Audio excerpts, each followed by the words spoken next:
장모님, 언제까지 우리 인생에 끼어드실 겁니까? 사위의 술 취한 목소리, 어머니, 이제 따로 살아야죠. 며느리의 차가운 말, 큰딸님 땡 맞으시죠? 돈 갚으셔야죠. 대문 앞 낯선 여자, 사채업자였습니다. 누나는 이제 집안에서 손 떼야 해요. 둘째 아들이 외쳤습니다.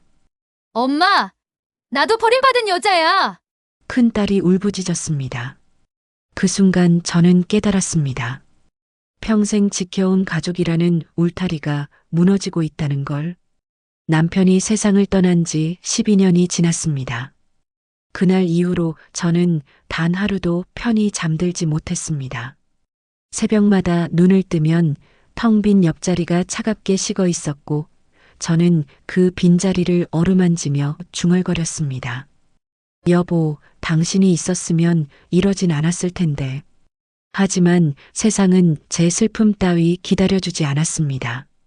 장례식장에서 눈물도 채 마르기 전에 고지서가 날아왔고 아이들 학비며 생활비며 모든 게 제 어깨를 짓눌렀습니다. 큰딸 미선이는 그때 30이었습니다. 결혼한 지 5년째였지만 여전히 철이 없어 보였습니다. 엄마, 우리 애들 학원비 좀 보태줘. 사위 월급이 빠듯해서 전화할 때마다 돈 이야기였습니다. 저는 한숨을 삼키며 말했습니다. 그래, 알았다. 엄마가 보내줄게. 둘째 아들 민준이는 26이었습니다. 대학을 갓 졸업하고 취업한 참이었는데 의젓했습니다. 엄마, 나랑 같이 살자. 엄마 혼자 힘들잖아. 민준이는 월급의 반을 생활비로 줬습니다. 고마웠지만 미안했습니다. 막내딸은 24이었습니다.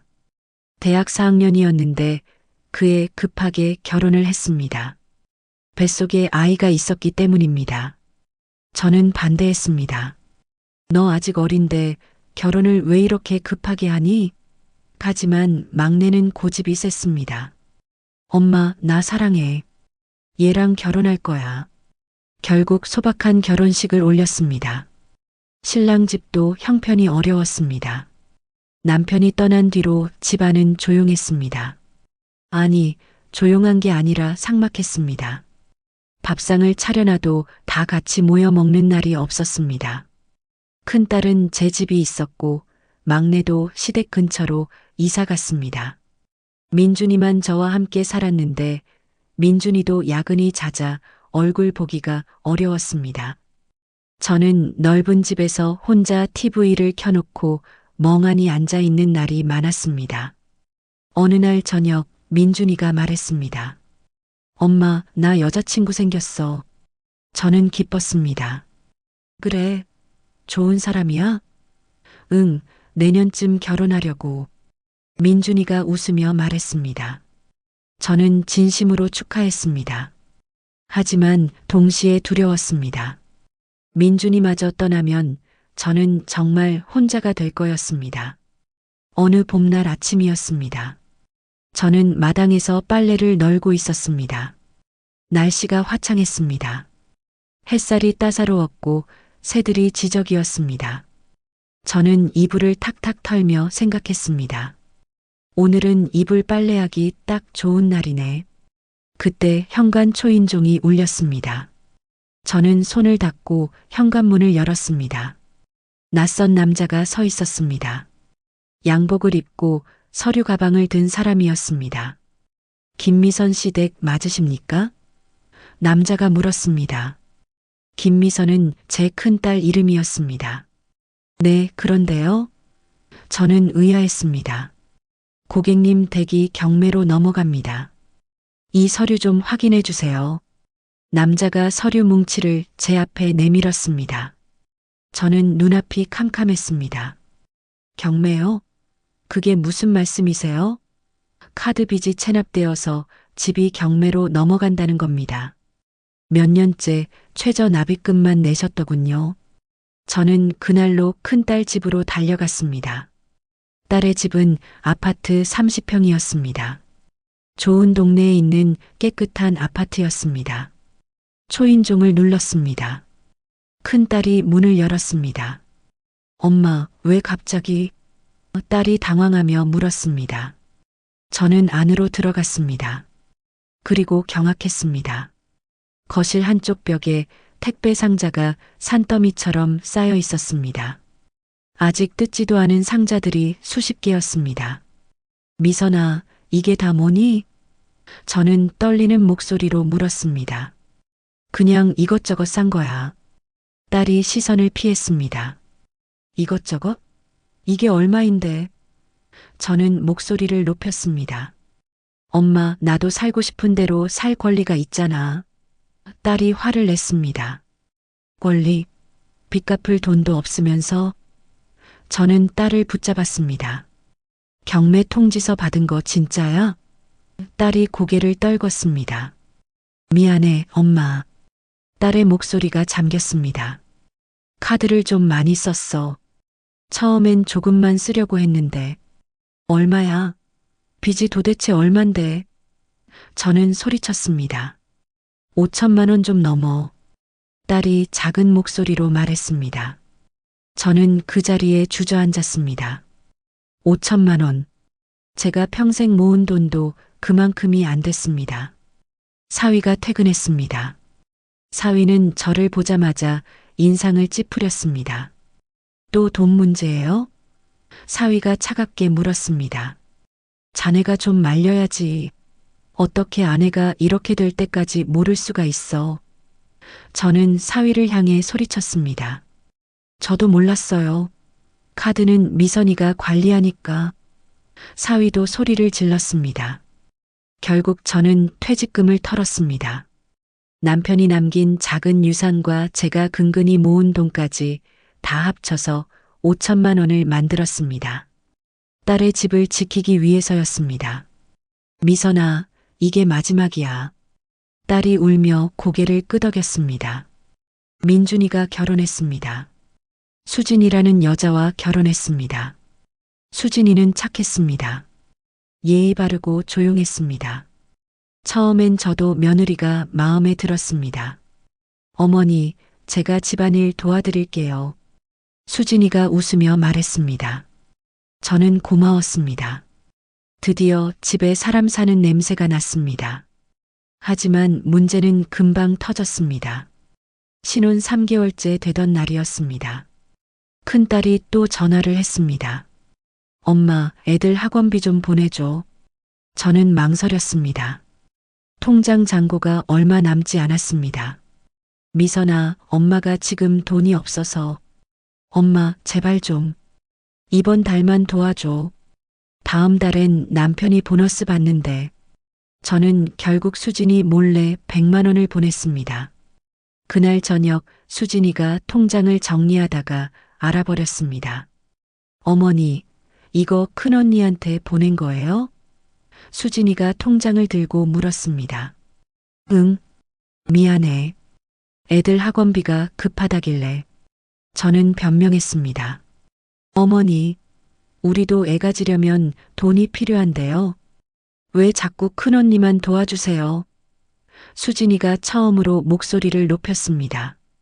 민준이가 퇴근하고 집에 왔습니다. 수진이는 남편에게 울먹이며 말했습니다. 여보, 어머니가 또 큰언니한테 돈 보냈어. 민준이의 얼굴이 굳어졌습니다. 엄마, 지난번에 제가 뭐라고 했어요? 더 이상 누나한테 돈 대주지 말라고 했잖아요. 그래도 내 조카들인데. 조카? 그 조카들 때문에 엄마 노후 자금이 다 없어진 거 모르세요? 민준이의 말은 냉정했습니다. 옳은 말이었습니다. 하지만 가슴을 도려내는 것 같았습니다. 누나는 환자예요. 쇼핑 중독이라고요. 저건 정신과 치료를 받아야 해요. 그건 그렇지만 엄마가 계속 돈을 대주면 누나는 절대 안 고쳐져요. 오히려 더 심해질 거예요. 민준이가 단호하게 말했습니다. 저는 울음을 삼켰습니다. 아들 말이 맞다는 걸 알았습니다. 하지만 딸을 버릴 순 없었습니다. 그날 밤 큰딸한테 전화가 왔습니다. 울먹이는 목소리였습니다. 엄마, 민준이가 나한테 문자 보냈어. 엄마한테 더 이상 손 벌리지 말래. 나 진짜 서럽다. 딸이 흐느꼈습니다. 미선아. 저는 아무 말도 할 수 없었습니다. 엄마도 이제 날 짐으로 생각하는 거야? 나도 엄마 딸인데. 딸이 울부짖었습니다. 그리고 전화를 끊어버렸습니다. 저는 한숨도 잘 수 없었습니다. 한쪽에서는 아들이 옳은 말을 하고 다른 한쪽에서는 딸이 울고 있었습니다. 둘 다 제 자식인데 어느 편을 들어야 할까요? 저는 남편 사진 앞에 앉았습니다. 여보, 당신이라면 어떻게 했을까? 당신이 없으니까 다들 이렇게 힘든 거야. 하지만 사진 속 남편은 대답이 없었습니다. 막내딸도 결혼 생활이 순탄치 않았습니다. 남편이 직장을 자주 옮겼습니다. 한 곳에서 6개월 이상 버티질 못했습니다. 사장님이랑 안 맞아서 그만뒀어요. 회사 분위기가 안 좋아서 나왔어요. 매번 이런 핑계였습니다. 막내는 아이를 키우느라 일을 못했습니다. 생활비가 빠듯했습니다. 엄마, 분유값 좀 보태줄 수 있어? 막내가 전화로 말했습니다. 목소리가 초췌했습니다. 그래, 얼마 필요해? 50만 원만 있으면 돼. 저는 또 통장을 열었습니다. 하지만 잔고가 거의 없었습니다. 저는 장롱 깊숙이 숨겨둔 금부치를 꺼냈습니다. 남편이 결혼 기념일에 사준 금반지였습니다. 귀걸이도 있었습니다. 저는 그걸 들고 금은방으로 갔습니다. 이거 얼마나 받을 수 있어요?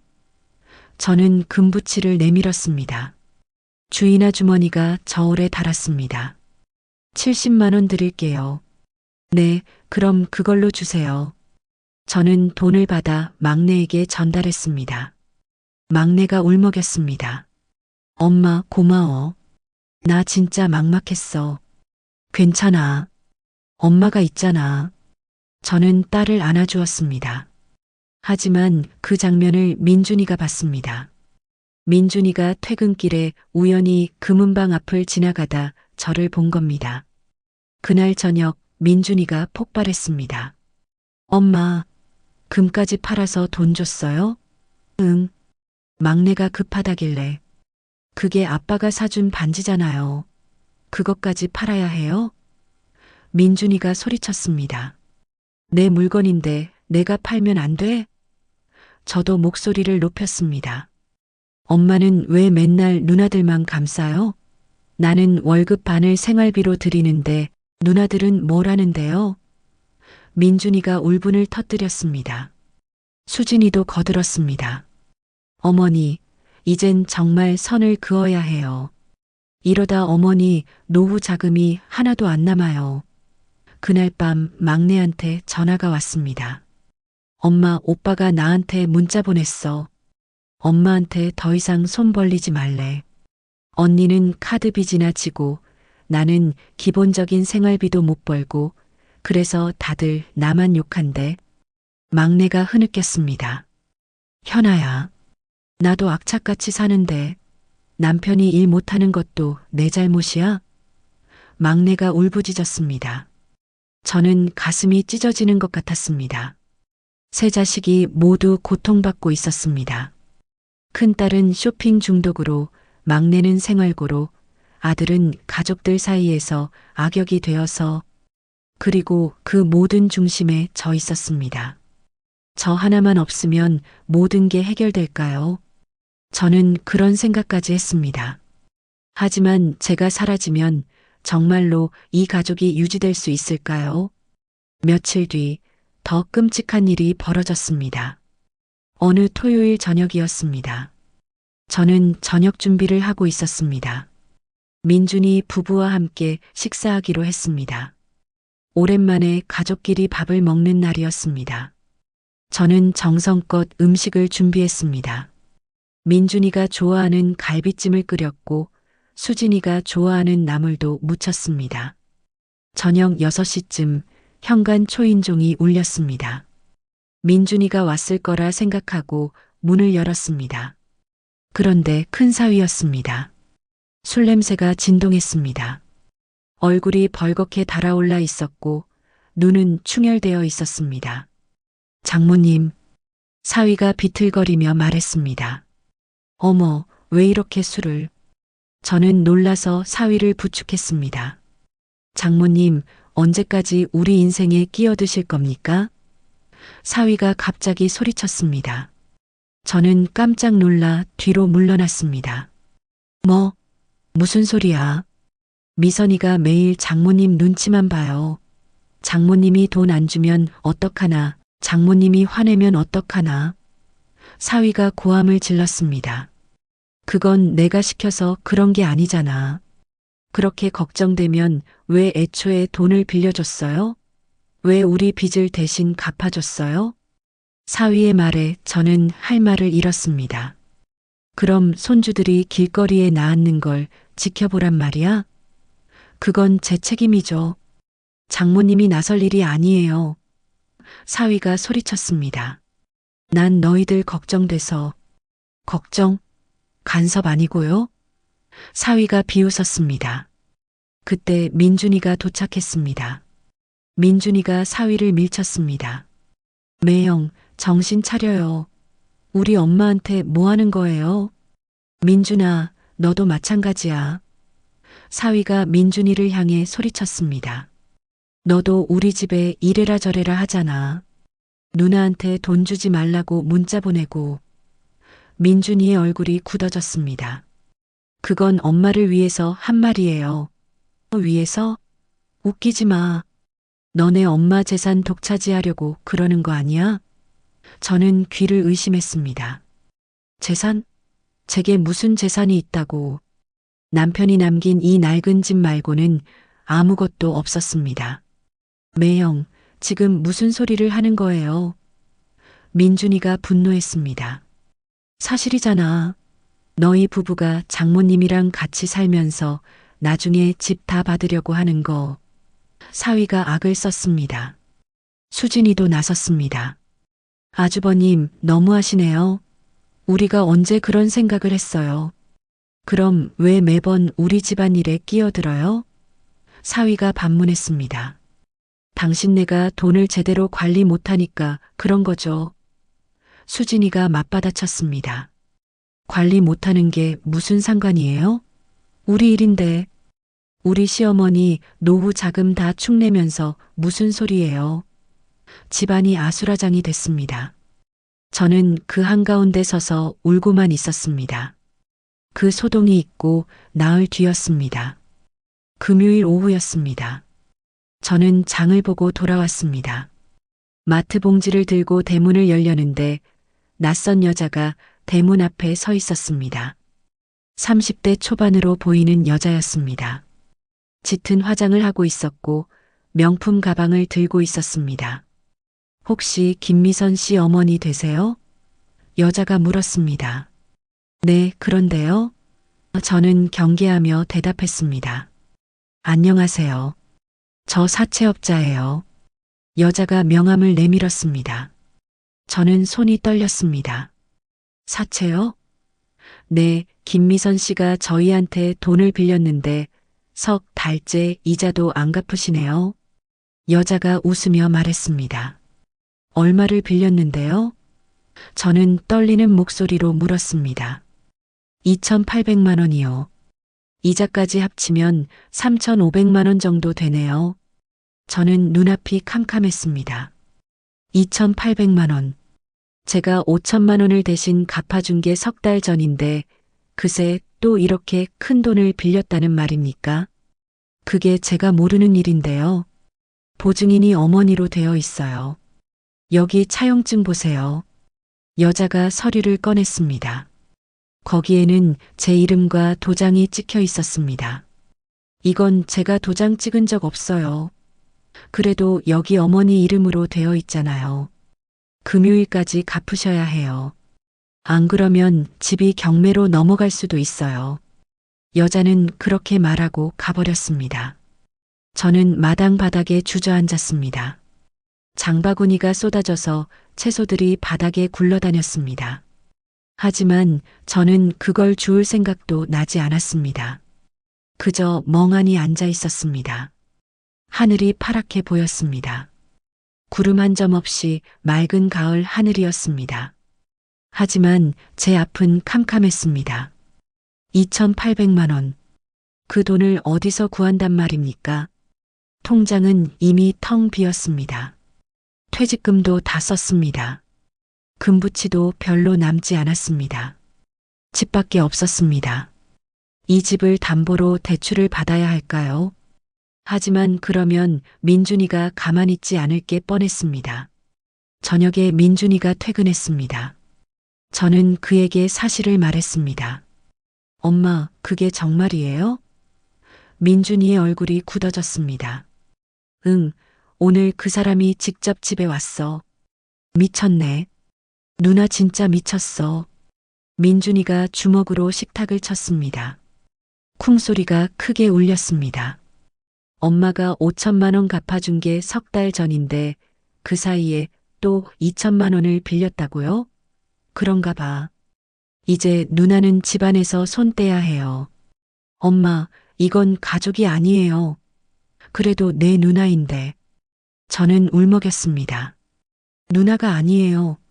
엄마 인생 망치는 사기꾼이에요. 민준이가 소리쳤습니다. 수진이도 방에서 나왔습니다. 무슨 일이에요? 여보, 큰 누나가 사채를 2천만 원 넘게 빌렸대. 그것도 엄마 이름으로 보증 서고. 수진이의 얼굴에서 핏기가 싹 가셨습니다. 어머니, 이번엔 절대 도와주시면 안 돼요. 사채는 이자가 눈덩이에요. 한번 갚으면 계속 갚아야 해요. 그래도 집이 경매로 넘어간대. 넘어가게 두세요. 큰언니가 책임져야죠. 수진이가 소리쳤습니다. 그럼 손주들은? 내 조카들은? 저는 울부짖었습니다. 조카들은 매영이 키워야죠. 왜 어머니가 책임져요? 민준이가 반문했습니다. 가족을 어떻게 버리니? 저는 주먹으로 가슴을 쳤습니다. 엄마가 버린다면 그건 내 손으로 심장 도려내는 거야. 그럼 엄마 인생은요? 엄마는 어떡하고요? 민준이가 되물었습니다. 저는 대답할 수 없었습니다. 그날 밤 저는 남편 사진 앞에 앉아 중얼거렸습니다. 사진 속 남편은 웃고 있었습니다. 결혼식 날 찍은 사진이었습니다. 여보, 나 어떡하면 좋겠어. 당신이 있었으면 이러진 않았을 텐데. 하지만 대답은 없었습니다. 저는 며칠 밤을 잠들지 못했습니다. 사채 독촉 전화가 하루에도 수십 통씩 걸려왔습니다. 새벽 2시에도 전화가 왔습니다. 어머니, 돈 준비되셨어요? 밤 11시에도 전화가 왔습니다. 이번 주 금요일까지예요. 잊지 마세요. 낮에도 쉴 새 없이 전화가 왔습니다. 저는 전화를 받을 때마다 가슴이 철렁했습니다. 2,800만 원, 어디서 그 돈을 구한단 말입니까? 통장엔 1,000만 원 남짓 남아 있었습니다. 그나마도 민준이가 준 생활비였습니다. 제 돈이 아니었습니다. 저는 집안을 서성이며 한숨을 쉬었습니다. 거실을 왔다 갔다 했습니다. 부엌에 들어갔다가 나왔습니다. 손은 떨렸고 머리는 어지러웠습니다. 목요일 저녁이었습니다. 내일이 금요일 마지막 날이었습니다. 저는 부엌에서 설거지를 하고 있었습니다. 그때 현관 초인종이 울렸습니다. 누굴까요? 민준이는 열쇠가 있으니 초인종을 누를 리 없었습니다. 저는 앞치마를 벗고 현관으로 갔습니다. 문을 열었습니다. 큰딸이었습니다. 큰딸이 집 앞에 서 있었습니다. 얼굴이 퉁퉁 부어 있었고 눈은 빨갛게 충혈되어 있었습니다. 머리는 산발이었고 옷은 구겨져 있었습니다. 마치 며칠 동안 씻지 못한 사람 같았습니다. 엄마. 큰딸이 현관문 앞에서 무릎을 꿇었습니다. 그 모습에 저는 깜짝 놀랐습니다. 미선아, 일어나. 왜 이러니? 저는 딸을 부축했습니다. 딸의 몸이 뼈만 남은 것처럼 가벼웠습니다. 엄마, 나 죽고 싶어. 차라리 죽는 게 나을 것 같아. 무슨 소리야? 정신 차려. 저는 딸을 안으로 데리고 들어왔습니다. 딸은 소파에 앉자마자 울기 시작했습니다. 목 놓아 울었습니다. 온몸을 떨며 울었습니다. 저는 딸을 안아주며 등을 쓰다듬었습니다. 괜찮아, 괜찮아. 한참 뒤에야 딸이 입을 열었습니다. 목소리가 잠겨 있었습니다. 엄마, 나 남편한테 버림받았어. 뭐? 남편이 다른 여자 만나고 있대. 1년 전부터. 딸이 흐느꼈습니다. 저는 귀를 의심했습니다. 그게 무슨 소리야? 회사 후배랑 바람났어. 나보다 10살 어리네. 딸이 울부짖었습니다. 그래서 내가 미쳐버린 거야. 쇼핑으로 화풀이한 거야. 택배 상자를 뜯을 때만 정신이 들었어. 뭐라도 사야 숨을 쉴 수 있었어. 딸이 고백했습니다. 저는 딸을 꽉 껴안았습니다. 미선아, 왜 진작 말 안 했어? 말하면 뭐해? 엄마도 힘든데. 민준이는 나 못 살게 굴고 나 혼자 감당해야 한다고 생각했어. 딸의 고백에 저는 눈물이 났습니다. 딸도 고통받고 있었습니다. 그 고통을 혼자 삼키며 버티고 있었습니다. 쇼핑 중독도, 카드빚도, 사채도 모두 딸의 상처에서 비롯된 것이었습니다. 엄마, 나 진짜 나쁜 엄마야. 애들한테 미안해. 근데 나도 사람이잖아. 나도 버림받으면 아프잖아. 아니야. 내 잘못이 아니야. 저는 딸을 달랬습니다. 그럼 누구 잘못이에요? 그때 현관문이 열렸습니다. 민준이가 퇴근한 것입니다. 민준이가 큰딸을 보자 얼굴을 굳혔습니다. 누나 왜 여기 와? 민준아, 또 돈 달라고 온 거야? 민준이가 차갑게 물었습니다. 민준아, 내 누나 사정이. 제가 말을 꺼냈습니다. 사정?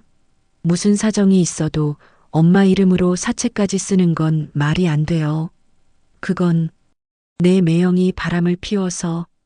그게 엄마랑 무슨 상관이에요? 민준이가 소리쳤습니다. 남편이 바람 피운 건 불쌍하죠. 근데 그게 엄마 노후 자금 다 쓸 이유가 돼요? 큰딸이 일어났습니다. 그래, 내가 나빠. 내가 못났어. 근데 민준아, 너는 완벽해? 엄마 옆에 붙어서 재산 지키려는 거 아냐? 뭐? 민준이가 황당하다는 표정을 지었습니다. 이 집 나중에 내 차지 되는 거 알고 엄마랑 같이 사는 거잖아. 누나, 지금 정신이 있어요? 나도 엄마 딸이야. 근데 왜 너만 엄마 옆에서 효자 노릇해? 나도 엄마한테 잘하고 싶어. 근데 돈이 없어서 못하는 거야. 큰딸이 울부짖었습니다. 집안이 또 아수라장이 됐습니다. 저는 두 자식 사이에서 어쩔 줄 몰랐습니다. 그날 밤 온 가족이 모였습니다. 큰딸, 큰사위, 민준이, 수진이, 막내 부부까지 모두 거실에 둘러앉았습니다. 저는 식탁 끝에 앉아 있었습니다. 분위기는 냉랭했습니다. 아무도 먼저 말을 꺼내지 않았습니다. 저는 입을 열었습니다. 너희들 말이 다 맞아. 저는 조용히 말했습니다. 미선이 내 말도 맞고 민준이 내 말도 맞아. 현아 내 말도 맞고 사위들 말도 맞아. 모두 다 옳은 말을 했어. 가족들이 저를 쳐다봤습니다. 근데 엄마가 틀렸어. 엄마가 잘못 살았어. 엄마. 아이들이 동시에 입을 열었습니다. 아니, 엄마 말 좀 들어봐. 저는 손을 들어 제지했습니다. 엄마는 너희 아빠 없이 혼자 너희들 키우느라 정신이 없었어. 그래서 제대로 가르치지 못했어. 미선이한테는 절제를 가르치지 못했고, 민준이한테는 사랑을 제대로 표현하지 못했고, 현아한테는 독립심을 길러주지 못했어. 그건 엄마 잘못이 아니에요. 민준이가 말했습니다. 아니야. 엄마 잘못이야. 근데 이제라도 고쳐야지. 저는 단호하게 말했습니다. 엄마는 이제 너희들 인생에서 손 뗄 거야. 미선아, 엄마는 내 빚 더 이상 안 갚아줄 거야. 민준아, 엄마는 너희 집에서 나갈 거야. 현아, 엄마는 내 생활비 더 이상 안 보낼 거야. 가족들이 술렁였습니다. 엄마, 그게 무슨... 잘 들어. 엄마는 이 집을 팔 거야. 그리고 그 돈으로 작은 원룸을 하나 얻을 거야. 나머지 돈은 넷으로 똑같이 나눠줄게. 미선이는 그걸로 빚 갚고, 민준이는 내 가정 꾸리고, 현아는 내 생활에 보태. 그리고 엄마 몫은 엄마가 노후 준비할 거야. 엄마, 그럼 어디서 사실 건데요? 수진이가 물었습니다. 파출부일 알아봤어. 아직 건강하니까 몇 년은 일할 수 있을 거야. 그 돈으로 엄마는 엄마 삶을 살 거야. 엄마. 아이들이 울먹였습니다. 울지 마. 엄마가 이제야 제대로 사는 거야. 너희도 이제 진짜 어른이 될 시간이야. 그날 저는 결심했습니다. 더 이상 자식들의 문제를 떠안지 않겠다고. 자식들이 스스로 해결하게 두겠다고. 저도 제 인생을 살겠다고. 한 달 뒤 저는 정말로 집을 팔았습니다. 그리고 작은 원룸으로 이사했습니다. 짐은 많지 않았습니다. 남편 사진과 옷가지 몇 벌, 그리고 추억이 담긴 앨범 몇 권뿐이었습니다. 원룸에 처음 들어간 날 저는 빈 방을 둘러봤습니다. 작았습니다. 햇빛도 잘 안 들었습니다. 하지만 제 공간이었습니다. 아무도 간섭하지 않는 오롯이 제 공간. 저는 창문을 열었습니다. 찬바람이 불어왔습니다. 가을이 깊어가고 있었습니다. 며칠 뒤 큰딸한테 전화가 왔습니다. 엄마, 나 이혼하기로 했어. 그 돈으로 새 출발할게. 그래, 잘 생각했어. 엄마 미안해. 그동안. 괜찮아. 엄마가 더 미안해. 전화를 끊고 나서 저는 울었습니다. 하지만 슬픈 눈물은 아니었습니다. 민준이도 찾아왔습니다. 엄마, 우리 집으로 다시 오세요. 아니야. 엄마는 여기가 좋아. 엄마. 민준아, 넌 내 가정을 먼저 생각해. 수진이를 행복하게 해줘. 그게 엄마한테 효도하는 거야. 민준이가 울며 안겼습니다. 저는 아들의 등을 토닥였습니다. 막내도 연락했습니다. 엄마, 나 남편이랑 상담받기로 했어. 우리 문제는 우리가 풀어볼게. 그래, 잘했어. 엄마가 주신 돈 소중히 쓸게. 응, 알아. 계절이 바뀌었습니다. 겨울이 왔고 봄이 왔습니다. 저는 파출부 일을 하며 바쁘게 살았습니다. 힘들었지만 뿌듯했습니다. 제 힘으로 버는 돈으로 살아가는 게 좋았습니다. 아이들은 각자의 삶을 살았습니다. 가끔 연락이 왔습니다. 안부를 묻고 근황을 전했습니다. 예전처럼 돈 이야기는 없었습니다. 어느 일요일 아이들이 모두 제 원룸을 찾아왔습니다. 손에는 음식을 가득 들고, 엄마, 우리가 밥 해왔어. 좁은데 다 들어올 수 있겠어? 괜찮아요. 엄마, 그동안 고생 많으셨어요. 우리는 좁은 방에 옹기종기 모여 앉아 밥을 먹었습니다. 예전처럼 싸우지 않았습니다. 서로를 원망하지 않았습니다. 그저 가족으로서 시간을 보냈습니다. 밥을 먹고 이야기를 나누고 웃었습니다. 그날 저는 깨달았습니다. 가족은 희생이 아니라 독립이었습니다. 서로의 삶을 존중하고 각자의 길을 가는 것. 그러면서도 필요할 때 손을 내밀 수 있는 것. 그게 진짜 가족이었습니다. 저는 창밖을 바라봤습니다. 봄볕이 따스했습니다. 새로운 계절이 시작되고 있었습니다. 제 인생도 새로운 계절을 맞이하고 있었습니다.